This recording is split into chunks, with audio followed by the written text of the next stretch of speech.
This is the Navigating Adult ADHD podcast, here to help you navigate and thrive with ADHD in adulthood. I'm your host, Zena, and I was diagnosed at age 36. As with many ADHDers, I have a rebellious and nonconformist style, and that means that there will likely be swearing in the coming episode. Please be mindful of any little people. Hello, my friends. Welcome back to the Navigating Adult ADHD podcast. Today, we are going to talk about when your friends and family don't get or understand your ADHD. So I have been super open about being diagnosed with ADHD, and I have been sharing it with really everyone. I'm on a mission to create more awareness and more support for those of us with ADHD. And in doing so, and in sharing my story, I have heard things like, won't you just grow out of it? But you've always been like that. Oh, well, maybe then I have ADHD because I struggle with that too. I struggle with attention and focus, so I must have it. And why do you need meds? Isn't that just a bit extreme? And my all-time favorite was, I don't know if I believe in ADHD. I think it's a conspiracy.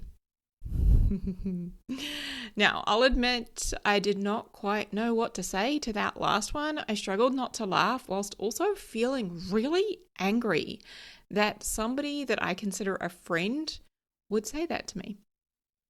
Now, for those of us with ADHD, our symptoms can include being highly sensitive, and I am in that category, the fear of rejection and taking things incredibly personally. So if you've heard of RSD, rejection sensitive dysphoria, that is very common for those of us with ADHD.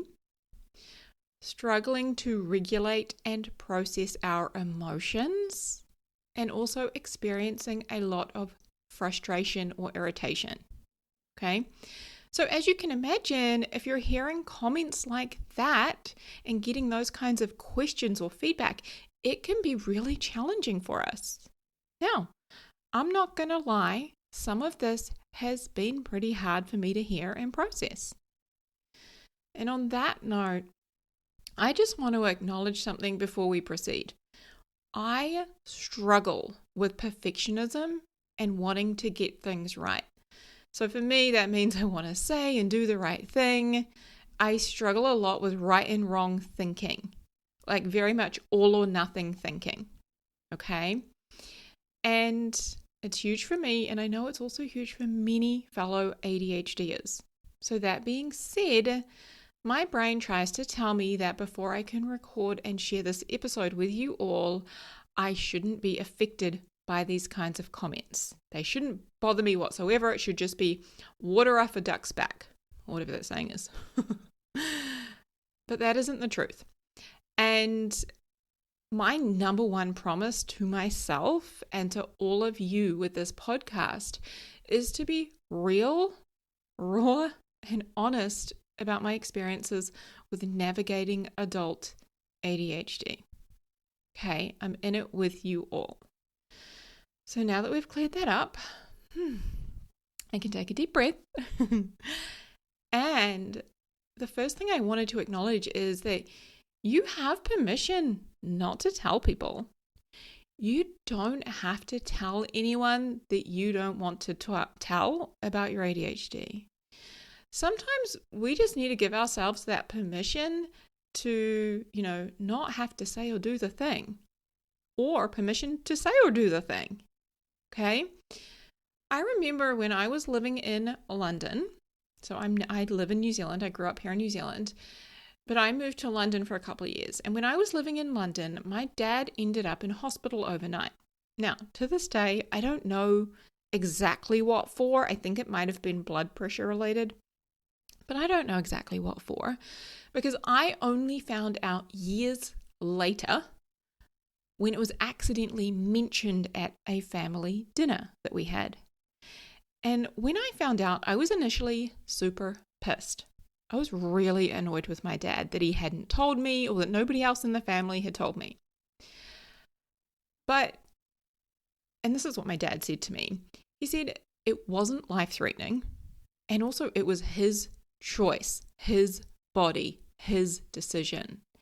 And I've always remembered that, because although it was, I was pissed and I was fully valid to be annoyed and angry and upset, like my feelings were really valid, he was also completely valid to share if and when he was ready. So if you are afraid of how people might react when you tell them that you have ADHD, or perhaps you have some shame wrapped up in finding out that you have ADHD, then firstly, I just want to send you so much love. And please know that this is your diagnosis. It is your life and your story. And you get to tell it how you want, when you want, if you want. Okay? All right. Next up, I'm going to offer you 3 tips or tools that I use when it comes to handling these challenging and unsupportive comments that we get from people when we share about having ADHD. Now, this also applies, of course, if you're self-diagnosed and, navigating that and choosing to discuss it with people.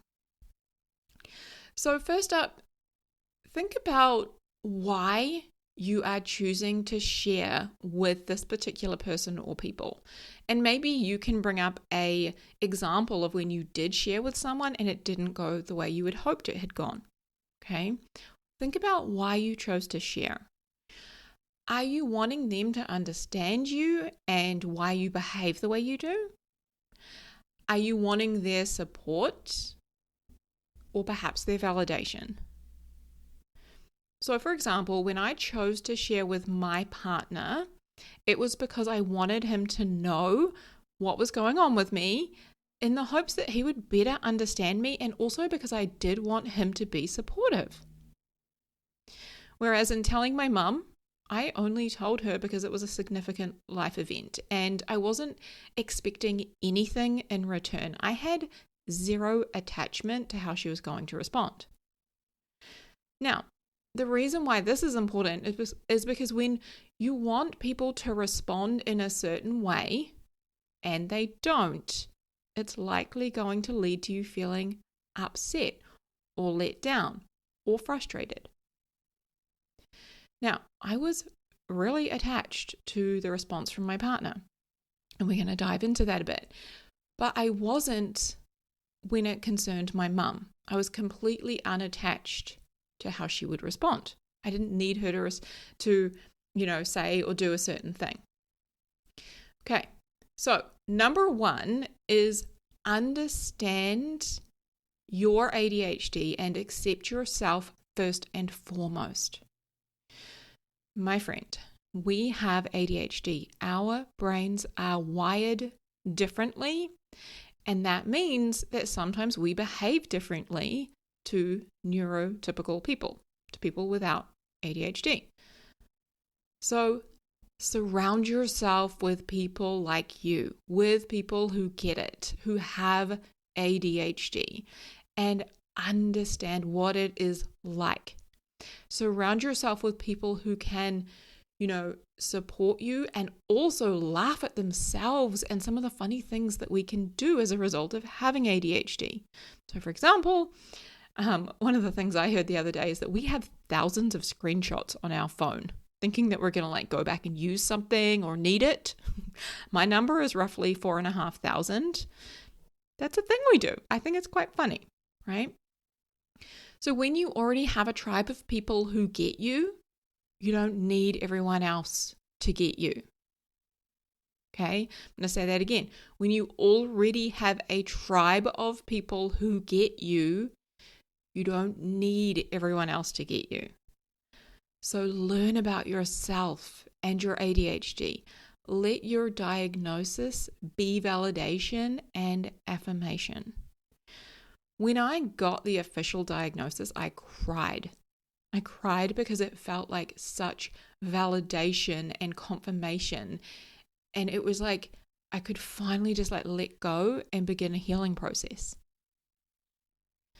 When we can understand and accept ourselves, it becomes way less important for other people to have to get us. When we can validate ourselves, we need less and less external validation. Now, don't get me wrong, I love me some external validation. When someone says, hey, you did a great job, that's really nice to hear. But I also know that I don't need them to tell me that, to give me that external validation to know I have done a really good job. So similarly, you don't need other people to understand and accept you and your ADHD, but when you understand and accept yourself the way you are, you'll be way more likely to share openly because you are not attached or needing a certain response from people. Okay? Number 2, what are you making it mean? This is one of my favorite questions to ask. When somebody says, oh, well, then I must be ADHD too because I struggle with all of that. Doesn't everybody? What are you making it mean? Do you make it mean that you need to second guess yourself? Well, oh shit, maybe I don't have ADHD and I shouldn't be telling people that I do. Or maybe you think, well, okay, maybe you do have ADHD and you should do something about it, and you feel really annoyed at them for their response. Pay attention to what you make their comments, their words, their reactions mean. Okay? So when I got this response, I did get this from a friend, and because I've done a lot of self-coaching and I have spent time working on this, I said to her in response, I said, well, yeah, maybe you too have ADHD. You should listen to my first podcast episode and see if it resonates. So in my brain, I made it mean that she just doesn't have a lot of education around ADHD and maybe she'd like some more who could actually help her. So one thing I have really learned in talking about ADHD with people, especially neurotypical people, is that there is a big lack of understanding around what it is and how it actually impacts people's lives. And when I say lives, like their relationship, their work, their home, organization, so many different elements of their lives. It is just widely thought to simply be this little boy at school who's disrupting everybody and can't sit still. And because people have that picture in their brain, they're so quick to dismiss the things that they don't understand and the things that don't match the idea in their head of what they think ADHD should look like. So when people respond in a seemingly ignorant or rude way, I choose to make it mean that they simply aren't yet educated on the subject. And I have the opportunity to educate them if I want to. Okay. Number 3, validate your emotions, but question your thoughts. When I shared my ADHD diagnosis with my partner, it came as a bit of a surprise to him because although, I had been living with the assumption that I had ADHD for years, and I was, self-diagnosed and operating as if and had implemented a lot of strategies and tools I had learned, it wasn't actually something I had sat down and talked about with him. So when he said to me, is this something you're going to grow out of? That was his response. I was initially quite hurt.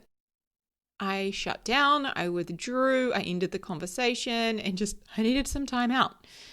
Because I really wanted his support and I felt really disappointed that he didn't get it. So when I say validate your emotions, you are fully valid to feel hurt, to feel upset or angry or annoyed when your family and your friends and your coworkers don't respond in the way that you had hoped that they would respond. But my friend, please question the thoughts that are causing you to feel that way. So when my partner responded in that way, I made it mean he wasn't being supportive, he didn't get it. And when I sat down and did some self-coaching and I questioned that narrative that I was telling myself, was it really true that he wasn't being supportive? Honestly, no. He is the most supportive person in my life. Was it true that he didn't get it? Yes, it probably was. I know he had very little awareness of ADHD, especially with how it would present and look in adult females.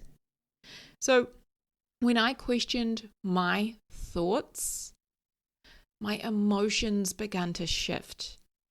And we were actually able to have a really good conversation about my ADHD and both communicate in a much better way.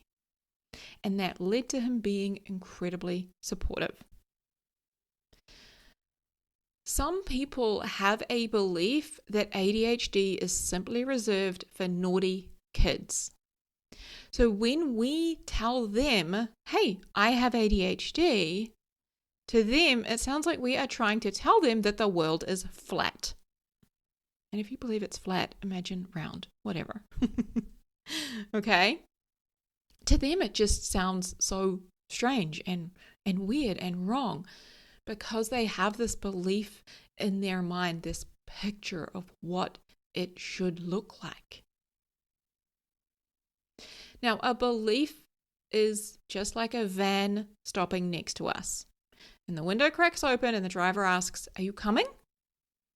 It's up to you to decide. You don't have to get in the van. Now, some people in our lives, they don't want to get in the van. That doesn't mean that they won't later. It also doesn't mean that you have to wait or convince them that they should get in. Okay? What I'm saying, in case my analogy went over your head. Sometimes I go over my own head when I'm giving analogies and examples. But what I'm saying is we can't force people to understand, but we also don't need them to. We need to understand ourselves first and foremost. And then we get to work on accepting ourselves the way we are. Okay? So those 3 steps that I gave you again is number 1, understand and accept yourself first and foremost. Number 2, question what are you making it mean? And number 3, validate your emotions, but question your thoughts. Okay, my friends, that's it for this episode. Make sure you subscribe so you don't miss out next week. Huge love. Take care. Hey, if you loved this episode, then come and join us inside the Navigating Adult ADHD Facebook community. Head over to my website, zenajones.com/ADHD.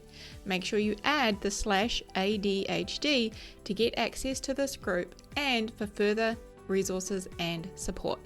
I'll see you inside.